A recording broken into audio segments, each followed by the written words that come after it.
Kasus kekerasan dalam rumah tangga di Jawa Barat mengalami kenaikan 15% jika dibandingkan tahun 2020 lalu. Hingga November 2021, ada lebih dari 300 kasus KDRT yang diterima pemerintah Provinsi Jawa Barat. Warga diminta proaktif untuk melaporkan jika mengetahui kasus kekerasan.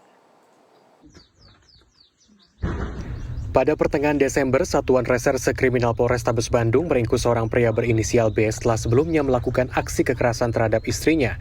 Tak hanya melakukan aksi kekerasan, pelaku juga tega menyebarkan video istrinya tanpa busana ke grup obrolan ponsel genggam. Aksi itu dipicu kecemburuan pelaku. Tak hanya di Kota Bandung, ternyata aksi kekerasan dalam rumah tangga atau KDRT juga terjadi di Kabupaten Bandung, Karawang, dan Cianjur. Polda Jawa Barat mencatat hingga November 2021, jajaran kepolisian di daerah Jawa Barat menerima 300 laporan kasus KDRT. Jika dirata-ratakan, kasus KDRT di wilayah Jawa Barat mengalami kenaikan hingga 15% dibandingkan tahun lalu. Gubernur Jawa Barat Ridwan Kamil menyoroti kasus kekerasan ini. Melalui akun Instagramnya, RK meminta masyarakat, khususnya kaum perempuan untuk menyimpan kontak penting ini agar disimpan untuk mencari pertolongan jika mengalami atau mengetahui kasus kekerasan. Hal ini mendapat respon baik dari warga. Menurut mereka, saat ini keberanian berbicara jika mengalami atau mengetahui kekerasan harus dimiliki setiap perempuan. Harus berani dong, kita sebagai perempuan juga kan ada hak ya, nggak mau juga ditindas. Apalagi sekarang kan polisi semua itu kan juga banyak yang bisa ngebantu kita, sosmed apalagi ya kan. Kita bisa posting apa yang kena bisa cepat nyebarnya.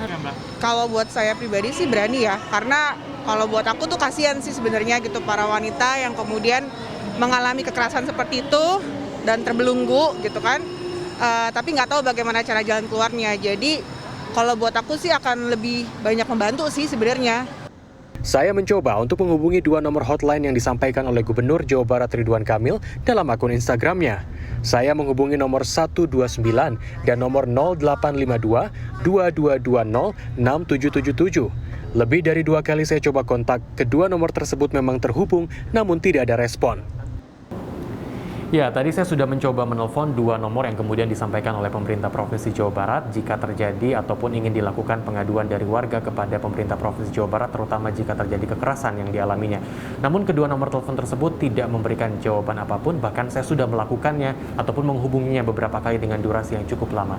Ini kemudian muncul pertanyaan, seberapa siap layanan ini kemudian dilakukan oleh pemerintah Provinsi Jawa Barat dan bagaimana sebetulnya jaminan masyarakat bisa mendapatkan pelayanan yang cepat dari pemerintah Provinsi Jawa Barat, terutama dalam kondisi darurat dan kondisi yang kemudian tidak diinginkan oleh warganya. Hal ini ditanggapi oleh UPTD Perlindungan Perempuan dan Anak Jawa Barat yang membawahinya. Pemerintah mengklaim bahwa nomor tersebut terbuka 24 jam dan sudah ada petugas yang berjaga untuk menerima laporan dari warga. Sebetulnya, dua nomor itu sudah ada sejak awal 2020. Nomor hotline 129 ditangani langsung oleh Kementerian Pemberdayaan Perempuan dan Perlindungan Anak, dan nomor kedua ditangani oleh UPTD PPA Jabar.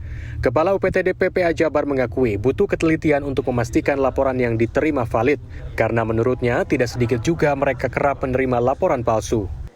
Kita akan melakukan penggalian informasi-informasi yang lain, karena memang kadang-kadang ada juga pengaduan yang ternyata palsu pengaduannya, atau pengaduan yang ternyata itu memang dalam rangka hal-hal yang sifatnya seperti kebohongan atau untuk kepentingan dianya sendiri gitu.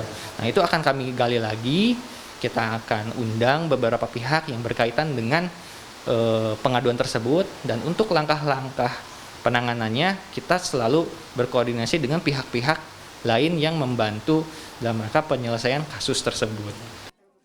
Anjar menambahkan, biasanya saat melakukan pelaporan, ada sejumlah hal yang akan ditanyakan kepada warga yang melakukan pengaduan, mulai dari identitas, permasalahan yang dialami. Sejak Januari hingga November 2021, ada sekitar 172 pengaduan yang diterima Pemprov Jawa Barat melalui layanan ini. Kiki Aryadi, Kavijati, Bandung, Jawa Barat.